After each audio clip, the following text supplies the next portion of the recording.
This is Trend Following Radio, where great thinking comes alive.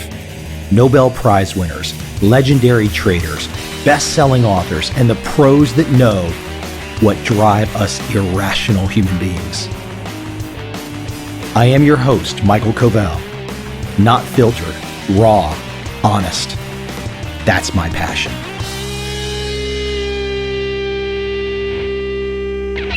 My guest today is Kabir Sehgal, New York Times best-selling author. He's a Grammy Award-winning producer. He is currently a vice president at JPMorgan Chase. The reason we are talking today, his new book caught my eye. Coined: The Rich Life of Money and How Its History Has Shaped Us. Talk about a subject layered in complexity and depth. Kabir digs into the story of money on a really, really micro level. But it's fascinating. All these great debates we have today, these complaints we have these days, these conflicts we have these days, all over money. But what is money? Money is a means of exchange. I hope you enjoy my conversation today with Kabir Sehgal.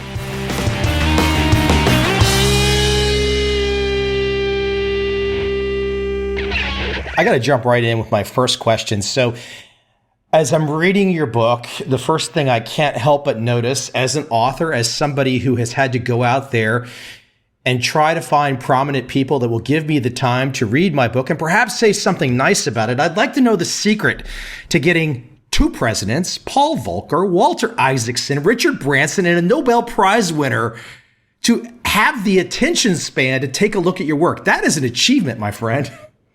Well, I'm extremely blessed and fortunate, and a lot of it was sort of a collection of people that I met over the years. I worked as a speechwriter to Max Cleland, senator from Georgia, on the John Kerry presidential campaign, and I traveled to a few dozen states with him. And so when you're on a presidential campaign, you meet a lot of these folks, and I just made sure to kind of continue my conversation with them over the years.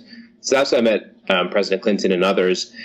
But also, it's just being active in, like, for instance, in New Orleans when Katrina happened, I was part of the relief efforts, at least not the immediate relief efforts, but to help people come back to New Orleans, particularly the musicians. So I served on some committees with Walter Isaacson. So I've just kept up with these people over the years. You know how it is. You send out your galleys to prominent reviewers. Some of them say no. Some of them, you hope that a few say yes. And I was very fortunate that hopefully the book spoke for itself. I thought one of the great things I saw in the book and you've got this musical background, I believe a Grammy on your shelf somewhere. That's right. That's a recent addition, and I'm still sort of in shock from it. A couple weeks ago, I won a Grammy for producing the best Latin jazz album of the year. Well, the reason I brought it up, though, is that you had this great line in your book from Duke Ellington where he talked about no boxes. And so I would think, and I would love for you to explain that phrase from your perspective, but no boxes definitely sums up your work on money because you are covering some severe, wide, and deep territory. Well, that's right. I mean, Duke Ellington, the great jazz musician, spoke about no boxes as in, it's okay to improvise and to get out of sort of a comfort zone. And sort of my comfort zone, working on Wall Street is financial analysis and understanding the fundamental aspects of what moves a stock. But in writing a book about money, I wanted to truly improvise and sort of look across different sectors, different disciplines. And that's why this book took me to different disciplines like the biology and the neuroscience of money, to the future. Like, what kind of money will we use in space? Michael, I see my life, the metaphor for my life is sort of a jazz composition to solo, to express yourself, but always come back to the main point. And in this case, the main point or main topic is money. Let me start at the beginning from your perspective. I think this is probably the beginning. Like I said, there's a lot of territory. I highly recommend defining money. You define money as a symbol of value, right? That's right. Yeah, and it's a broad topic. It's a broad definition, largely because I was looking for a definition that's more expansive, that speaks to all the different ways I talk about money throughout the book, at least from from a neurological perspective, money is really a symbol. And I mean, what happens when you first learn about money? So you go and maybe you go to a store with your parents and your mom buys some milk with a dollar bill, and you start to realize that money isn't just a piece of paper. It's something with symbolic value. You can use it to obtain the milk. And so symbols are really, they take on emotional meaning. They're invested with some other meaning, right? So even you look at this from the neurological aspect, you take a brain scan of someone who's watching a video of someone destroying money. So they showed videos of someone like ripping up money. And the part of the brain that activates when they see that video is the part of the brain that activates when you're involved in tool making. So, or when you're napping hand axes, one of the first tools that man ever created. It goes to show you that when people say that, money is a tool, it's really it's more than an empty metaphor. It's actually, there's a neurological basis for seeing money as a means to obtain something else, what a tool is, or some kind of functional purpose, or some kind of symbolic meaning. So define money throughout the book is a symbol of value. So neurologically it holds up. And even artistically, we look at the symbols on the money, they represent something that's important to us, whether it's a national crest, whether it's a national motto. Neurologically, even to art, I feel that money is a symbol of value. One of the things I jotted down here on my notes, I just said, money equals cocaine equals brain scan. We kind of know that connection exists now, don't we? That's right. I mean, Hans Breiter at Harvard scanned the brains of, I think, 12 participants of money, of people who are high on cocaine and people who are thinking about money, thinking about winning money. And he found that they're virtually indistinguishable. The part of the brain that fires is the nucleus accumbens, the part of the brain that's in the reward center, deep within sort of the center of the brain. Taking it further, Brian Knudsen, a Stanford neuroeconomist. A neuroeconomist is probably knows just a neuroscientist who looks at financial decision making. He scanned the brains of men looking at dead bodies, naked women, and money. And what got the most neural activation was money. So clearly money excites us in a way that's very fundamental, deeply evolutionary. Our brains have been conditioned to think about money as an ultimate reward, because without money, we cannot do other things. We cannot probably reproduce without money. So from an evolutionary standpoint, it's very, very important to see that money is elicits a response, it's a neural activation. In some cases, it can be very addicting, like even cocaine. So your work, as I mentioned, is wide and deep. As you started this journey, I believe 25 countries, 4 years, 650,000 miles traveled. Did you have an inkling of what to expect before? Or were there a tremendous number of surprises? Was there kind of an outline of how you thought it would unfold? Or were you really kind of almost on this documentarian filmmaking journey that you weren't really sure where it was going to go? So my job, I do emerging market investments, advise investors on emerging market investments. So I travel around the world extensively. It occurred to me that I was getting sort of a very incredible perspective of how people use money around the world, from Japan to Mongolia and to Latin America. One of the models for this book was thinking about how can you use money to sort of define us or to sort of explain the world. Money can be a very boring topic, financial textbook and so forth, but it's a very colorful topic.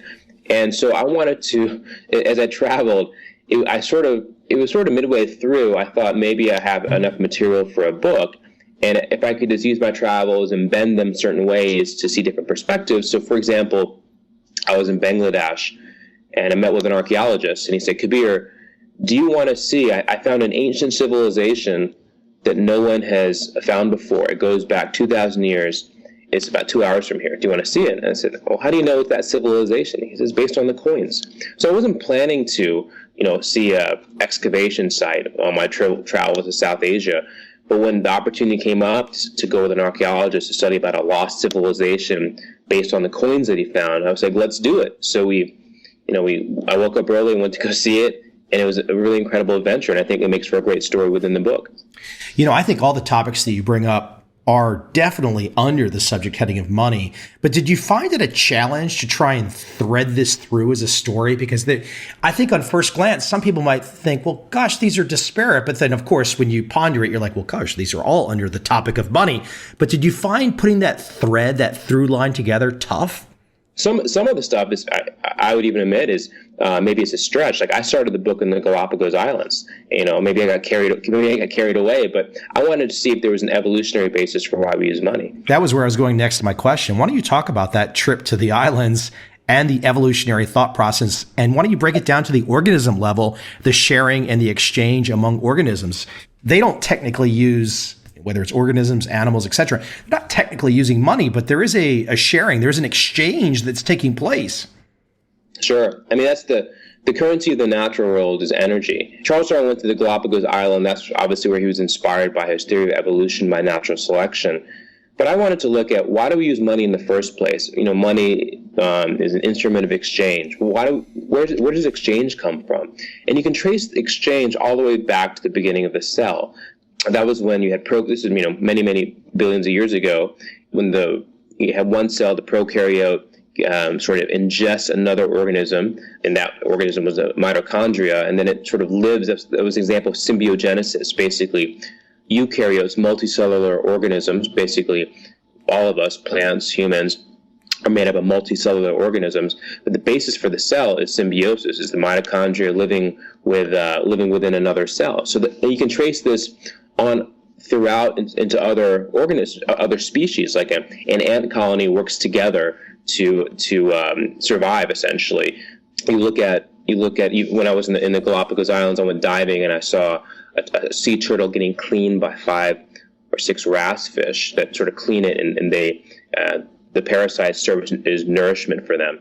But why is this important? Well, you look at survival. They say survival of the fittest, but it's really at the gene level. The genes are sort of working together. I mean, why do you help your family? Why do organisms help their own species? Because it helps perpetuate their genes going forward. And why do we help other organisms? Like, we're in a symbiotic relationship with the microorganisms living in our intestine who are helping us survive. We're in a symbiotic relationship with plants that are emitting oxygen, and we're emitting carbon dioxide. And so, yeah, it's sort of a grand way of looking at exchange. But what makes humans different is that with the expansion of the brain, with the expansion of the neocortex, we became aware that exchange is beneficial to our survival. We became aware that, maybe we can create tools that increase our chances of survival. In fact, there's a lot of studies that show, humans that are more social live longer.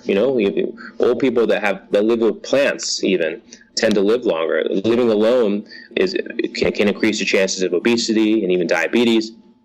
Being social organisms and creating tools to foster, being social is very important to our survival. And one of probably the most powerful of those tools is money. I'll throw this phrase out. It's one that we have all heard over the years, and I'm sure it could be debated heavily, and people are all going to have their opinion. But as you put together this work on money and very detailed thinking about exchange, the symbol of exchange, it's kind of hard to see money as like I said, is often said, and you hear it, money is the root of all evil. Do you see money as the root of all evil? When I started my professional career, one of my mentors said to me, I want to stay in New Orleans and help people return to New Orleans. He said, Kabir, if you want to help poor people, you should go work at an investment bank. And I said, why is that? And he says, because before you give money away, you should learn how to make it. Because it's really important to learn how you make a profit. Because ultimately, when you help someone obviously make money for themselves, you're helping them sustainability. Now, that quote you mentioned, money is a root of all evil, comes from 1 Timothy. And there's a lot of evolutionary and psychologically, we're all wired that more money is better, more status. I'm using money for sort of a synonym for external success, status, wealth, prestige. These are all important things, right, to acquire because we need it to survive. But across all the faiths, all the major faiths, Christianity, Judaism, Islam, Hinduism, there tends to be sort of a spiritual logic, which is less is more. That means that, Jesus doesn't hedge. He says, it's difficult for a rich man it's more difficult for a rich man to go to heaven than to go through for a camel to go through the eye of a needle. He says, sell all your possessions and follow me. He's not saying sell a little. He's saying, no, the ethical standard for Christians is to abandon their material wealth and lay up treasures in heaven, but not on earth. And so what I found when I looked across all the faiths, I found the most intriguing and maybe most practical advice coming from Hinduism, which is there's in Hinduism there's four aims of life, or four goals of life, and two of them speak to this. One is called arth, which means material wealth, which says you're supposed to go out and make money because your duty is to take care of your family, to take care of yourself, to take care of your loved ones. But there will come a time when you realize that chasing money is not the most important thing. And then you'll be awakened to another goal, which is moksha, which is liberation, renouncing it. And it also corresponds to that time of life. So when you're young, you're supposed to be making money and caretaking. But as you leave the world, you should renounce material pleasures, and you should go on and sort of see a higher spiritual calling. So in that case, is money the root of all evil? No, money is used to take care of oneself, but eventually it's important to renounce the things, because you don't take money to the next life or whatever happens next. You talk about money and giving, and I think one of the interesting examples in the last 10 years that everyone's probably seen in the headlines, as you take at various points in time, one of the richest men in America, Warren Buffett, he was not, and I'm sure he gave over the course of his lifetime, given his wealth, but he basically said, look, I don't want to give it away right now. I'd rather invest in myself and make a bigger pot of gold, so to speak, and then give it away when it's bigger. And that was his logic. And then he woke up one day, and as everyone knows, he combined directly with the Gates Foundation and said, okay, now I'm ready to give it away. And I think what's interesting too about giving and money is sometimes there's big debates about when it should be done. But I've always kind of thought Buffett's logic was interesting. Like, hey, hold on. If I just keep doing what I'm doing, I'm really good at it. I'm going to make a lot more, and then I can give away a lot more. But some people might have criticized him over the course of a lifetime and said, well, you could be doing it right now. And so I think it's interesting, that yin and that yang there. Yeah, it's true. I mean, everyone to each their own. I think what's important is that at some point you do make some effort to contribute back to society. But yeah, if you're good at what you're doing and you're making a lot of bread, like keep going, because Warren Buffett is a great example. Bill Gates is a great example, helping eradicate diseases and fight poverty with their enormous sources of capital. And it's important to see that money, all throughout the developing world. Like, my family's from India, and India's seen such an incredible amount of wealth been ushered in the last 20 years because of capitalism, because of opportunity. Charity some people don't want the handouts, right? Some people do want to work for it, and they want to earn it, and they want to feel pride and reputation. But at the end of the day, gifts. You give a gift to someone, like if you give someone charity, it's not really charity. There's an obligation. Like, when I travel the world, one of the most intriguing places that I went was Japan, and the gift giving rituals. And because when you it's hard to give a gift to someone in Japan, because when you give a gift, it feels like a social burden. And what the word arigato means, a burden is too difficult for me to accept. When you give a gift, when you give charity to people, sometimes when you don't help people accomplish things for their own self, it seems like a social debt. You look at all the developing countries who say, all right, we want the money, but we want no strings attached. What are they talking about? They're talking about the debt that they feel to the giver, because it's sort of like a control mechanism. When you give someone a gift, you're in a sense, you're maybe trying to control them. Let me lay a foundation where I'd say this part of the topic gets a little more controversial, at least for some people out there, and there's going to be differing opinions. But I think if we look at currencies, world currencies right now, there's been some really interesting things going on over the last few years, and even the last few months. The Swiss franc in January, one of the biggest currency moves since the early 70s. You look at something like Greece right now. There's debates, would Greece be better off or not using the euro? And I think so the internationalization of money, the politics of money gets complicated. And I think a great example to talk about, and I'm just kind of curious how you might illuminate on this, would be something like Singapore, which I think anyone that's been to Singapore will go, wow, this is a stark raving success. This small island nation of 5 million people and all of this wealth, and the Singapore dollar is strong, etc. This great form of money. But then I think when you dig a little deeper, you say to yourself, well, why has Singapore had all this success? And the politics of money comes into play, that a huge number of wealthy Indonesians, for example, have put their money in Singapore because maybe they didn't like the Indonesian money laws. So the politics of money is quite interesting and quite competitive, isn't it? Oh, for sure. I mean, what is money but like at least the global currency market is basically a barometer on global politics, right? I mean, Singapore has been able to generate incredible amounts of wealth with a pretty well, I think, well diversified. I mean, they have a lot of great entrepreneurs out there, but also rig exporting, the ship business. But Singapore is very geared to the world economy, and so when the rest of the world catches a cold, Singapore can really fall off because it is exposed to global trade, to global transport. But in terms of the currency, yeah, I mean, listen, I'm in favor of. I mean, I would love for some way to control the amount of currency that's being printed in the U.S. or quantitative easing, because ultimately it sort of robs investors or savers through inflation. But I sort of come down that, look, how do you circumscribe a currency in difficult times? Like, I'm all for the argument that we should have a more sound fiscal or monetary policy, but when you get into the credit crisis, when you get into financial panics and depressions, and you're sitting there in the Oval Office, what is the advice for counselors? It's, oh, okay, we should be activists, we should intervene. I think it's important to be proactive and to make sure you're intervening in monetary affairs to make sure that you're helping the economy recover. I understand, I'm hoping partly answer your question, but at least America is, we tend to advocate, some of us at least, for a sound monetary policy, but it's hard to do in sort of fiscal and economic stresses. When you look at the emerging world, a lot of the emerging world is affected by U.S. Monetary policy. Like when China has been complaining, or there were at least, about the inflation pressures coming from the U.S., even Singapore was to an extent.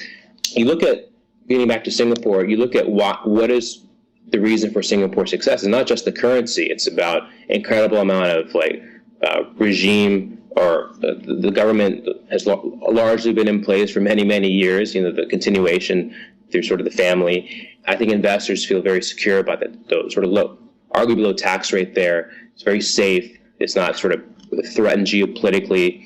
With the rise of ASEAN, and sort of it looks like a very promising place to be. 600 million people live in that region. And it's Singapore is going to have an incredible capacity to boost its exports even regionally. Currencies represent not just the international currency market. They're really outputs of what's happening deeper within the economy, the fundamentals of the economy. I think it's interesting. You bring up the size of the ASEAN community, and I don't know all the countries off the top of my head, but basically Southeast Asia, Indonesia, etc. What's really interesting is Indonesia and Vietnam combined, same population as America. Americans, listen to that. Two countries that you probably don't pay attention to, same population if you combine the two. That's pretty amazing. Pretty amazing. Hey, let me ask, one last little question in the kind of politic area of money. You mentioned it in your book. You said, and I'm sure this would cause some people out there to be like, oh, it's still going to happen, which is hyperinflation. And hyperinflation did not happen. And you're not crowing about it. I was trying to think, well, maybe he's got a certain political perspective, but you're not crowing about it. But I think what you really do say at the end there, after you note that hyperinflation did not happen as of yet, you say, though, but hey, the steps that we took with the easing, et cetera, there's going to be consequences. We don't know what those might be, but there's never a free lunch when certain things in the money world start to happen, right? That's right. I spent a lot of time, I looked at the last 5,000 years of history of currency. What I found was that usually when you print money and go beyond your means, and the government, the issuer is printing more money, it usually ends up with some kind of economic disaster. I look at Kublai Khan, for instance. When he annexed the Southern Song dynasty, or the Southern Song territory, he added millions of people to his nation, essentially, to his empire. And he had to print a lot more money, and then the currency dropped precipitously. And so what he did, he was the emperor. He could kind of do what he wanted. He said, all right, we're going to abandon this currency. And he invented a new currency from scratch. And then that currency fell in value. In the 18th century France, John Law, they basically resurrected France for 4 years after some economic problems. They resurrected printing money. But after 4 years, they ended up in a depression. You look at throughout history, There's marked by episodes of printing a lot of money and leading to spending, leading to inflation, and it usually materializes. And so in this case, we've dramatically increased the monetary supply, and the question is, why hasn't it happened? Well, I'm not an economist yet. I don't know when it'll happen, but even in our recent American history, the spending of the 1960s through the Vietnam War didn't really show up until the late 60s, early 70s, when you had the great inflation. I don't think there's a free lunch. I think that we do need to be very careful about our monetary policy. I hope that the Fed, why do we call it policy normalization? Well, because the situation we are in is not normal. I would like to get back to a normal situation. Look, the markets are up, unemployment is down, but our monetary rates are still very low.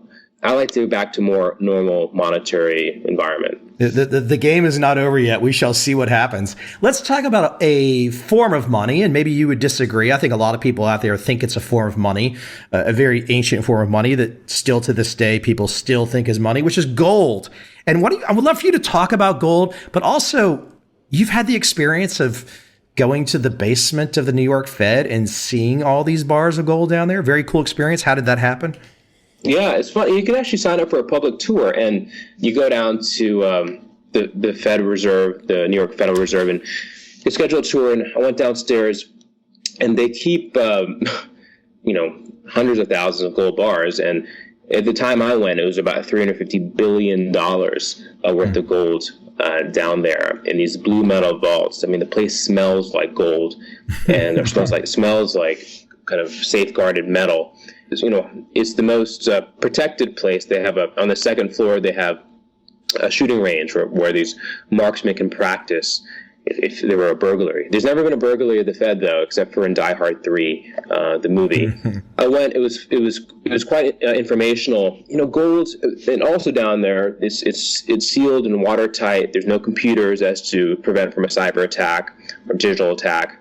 For me, it was really intriguing. Why do we safeguard this yellow metal? And why is it so important that we keep it there? By the way, this gold, we don't own most of this gold. Most of the gold there is owned by foreign governments and foreign institutions, and it was built, I think, after World War I to safeguard the international supply of gold. 25% of the world's gold I believe, is based there. Why is gold money? And so, it gets back to a question of scarcity, and way back, even when you go back to ancient Egypt, 3000 BC, gold was seen as a currency because it was scarce, it was rare, it was valuable. Probably very early on, it was one of the few things that had a natural luster. Even if you look at other species, bowerbirds, monkeys, they're attracted to things that are shiny. Maybe it's a case of just sort of activating that same part of the brain, the money, the nucleus accumbens, that we see gold as something it stimulates our neural activity, that we believe it's gold, that we believe it is money. As you fast forward from there to current day, Ben Bernanke, he was asked, you probably know this, was asked, why do we safeguard, why do we protect gold? He said, largely based on tradition. Now, that's partly right. There is a tradition of protecting gold, and it is money. But it's more than that. It's more powerful than that, because it is really the one metal that we can use as sort of a check on our monetary policy. We've certainly gone away from it.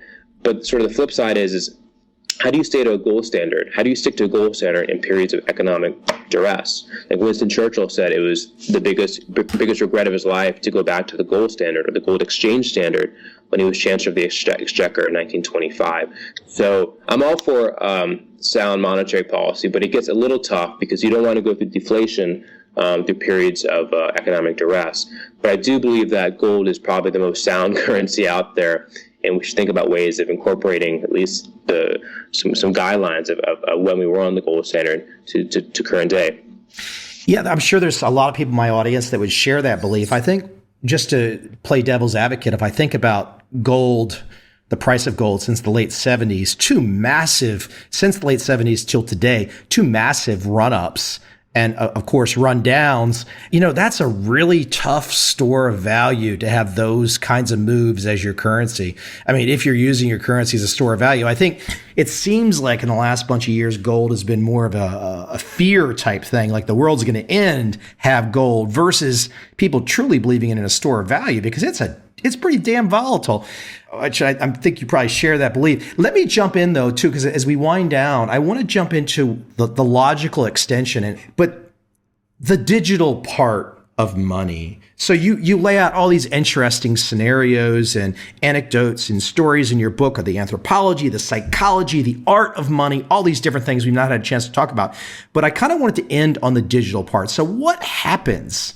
And I'm curious to see if you believe this too, but what happens when money goes only to bits and bytes? We're going to lose a lot of those things. I'm almost thinking about the Kindle. The Kindle has eliminated so many people from buying books, and there's a difference, in my humble opinion, between having a book and a Kindle book. But you see where I'm going with that. So are we going to bits and bytes only? Will that be the progression? Will all these other aspects of the physicality of money disappear? I think eventually, yes, but we're a long way from that. Remember, 85% of transactions in the world are still cash. Even not just in the developed world like America or the developing world, in the developing world like China or India, but also in the developed world. So look at Germany, for example. I think there's very, very low credit card penetration. Most transactions are in cash.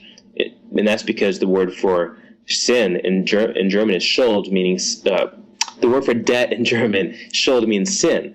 There's cultural attitudes that may prevent or slow the progression to more a digital currency. So just holistically, it's going to take a long time. But let's continue with sort of the hypothesis of your question there that will we move to a place where it is bits and bytes? I think increasingly, yes. I mean, if society sort of goes, nothing drastic happens, there's no nuclear strike, or we go back to some kind of primitive state where we need resources as metals as currency. But let's just say, for example, that things go well.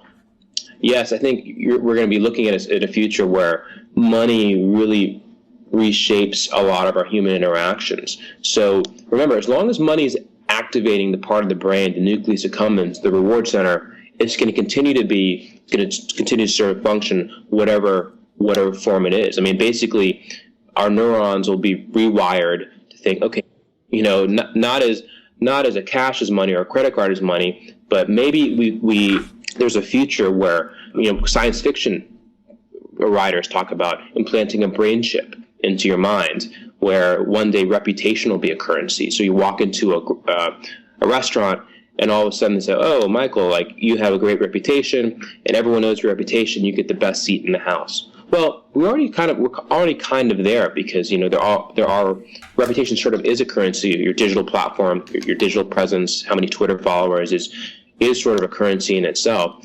If we can implant a payment device, if we can implant a pacemaker, we can surely implant a payment device in the future. And that's really when you have the digitization of currencies, and maybe you create new types of currencies, ideas, memories, dreams, experiences. It's just maybe you can start trading these things because you don't need to see the money, and we start to monetize other things like time, for example. If I could trade time with you, and this might be really far out there science fiction stuff, but I should remind you, the first time that the credit card was ever mentioned was in a book that was published in 1887 called Looking Backwards. It's about a guy who falls asleep. He wakes up in the year 2000, and he uses something called a credit card. And so when you look at the future, I encourage you to think about what are the science fiction guys writing about, because they may have a better idea than the economists. The economists often are backward looking and making projections. Science fiction guys are dreaming about the future, and they're really artists. And so I see that the future of money, if you look at it's already sort of at hand. It is currencies. It is something like Bitcoin. It is increasingly going to be, at least in the developed world, money will lose its physical presence and reshape our transactions for good. It's fascinating stuff, and I think you really bring up an interesting the way you frame it by going digital. If money makes it to that digital point, and look how fast the internet just appeared and changed all of our lives in the last 20 years. If money makes that digital switch, I think you bring up the idea, which is really interesting, is what, if it all goes digital, what could we start to use money for? What differences, what imaginations could unfold? Because it's just so many different directions. And of course, as you know, also, if you can trade it, I mean, the Pandora's box of different types of exchanges and what can be traded. I mean, I know some of the exchanges right now, I mean, a lot of people out there aren't trading Bitcoin because they're thinking about currencies. They just want to trade it because it's moving. Right. Well, that's right. Well, Bitcoin itself don't think of it so much as a currency. I mean, a lot of the media hypes it as a currency. Like, I don't think Bitcoin will survive in the way that we think of it as a currency, because the federal government can always come in and say, well, you know what? This is not currency. That's what Franklin Roosevelt did with gold in the 30s. The federal government's already come out and said, listen, we're going to treat Bitcoin as not as a currency, but as property. And you have to account for property taxes essentially when you use Bitcoin. Bitcoin may survive as a technology. Basically, if I want to send you a file, an MP3 file, like, I could send it to you, but I retain possession. I retain a copy of that file. Bitcoin is interesting because it helps you move or transfer files. So if I want to send you that same MP3, I no longer have that file. You have sole possession of it. When you can start transferring files or items, you can start to disintermediate the intermediators, the brokers, the bankers. If I want to sell you a car, I just sell it to you, and all of a sudden I transfer the key to your mobile device. You now have possession of the car. So increasingly, Bitcoin can survive as a file transferring protocol. It's really a computer science. It solves a computer science problem, which is called the double spending problem. And don't think of it so much as a currency. But increasingly, that's when it gets back to that last point, and sort of come full circle on this. One of the ways that money could reshape us is that not just ideas and memories that are being reshaped, but perhaps we all get back to trading energy with each other. We're all plugged into an energy grid, and you need vitamin B, and I need some more calories, and we do a swap. I know it's kind of out there stuff, but the more money changes, the more it may return us to a place where we're basically reshaping how we are with each other, and we're reshaping and energy again becomes the dominant currency. As the transaction becomes demonetized, maybe it goes back to the source of which started this entire conversation, the cell, which is we need energy from each other. That's what the human body needs to survive, and maybe money just becomes a way to rebalance energy throughout the world. When you listen to how you outline it and going through the book, I don't think once we go down that digital path, I don't think it's hard to imagine. It's fascinating. It's cool stuff. Nice job. Where can we send people? So first off, the website where we can send people, and number two, the release date for the book. Sure. Well, it's available for pre-order now on Amazon. You can just type in "Coined" on Amazon. Book comes out March 10th. March 10th, just in a few weeks. My website, so people can get all the information on the book and the press and so forth, is called Coined, COINED book.com, coinedbook.com. And I'm excited for the next few weeks. Thanks for having me on the program. Yeah, absolutely. Absolutely. When you're in this corner of the world, drop me a line. We'll grab a lunch. Sounds good. We'll have some good pho. Take care.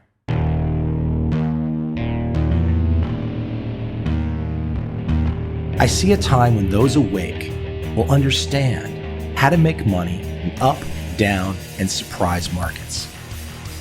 Whether new trader or experienced, college student or financial advisor, protecting against a crash or just trying to make a lot of money, trend following offers everyone an answer in uncertain times. To get started immediately, send me an email, michael@covel.com. I will send you the right trend following steps to take along with my free video. But if you want to buy and hold, trust the government and trust Wall Street, this is absolutely not for you.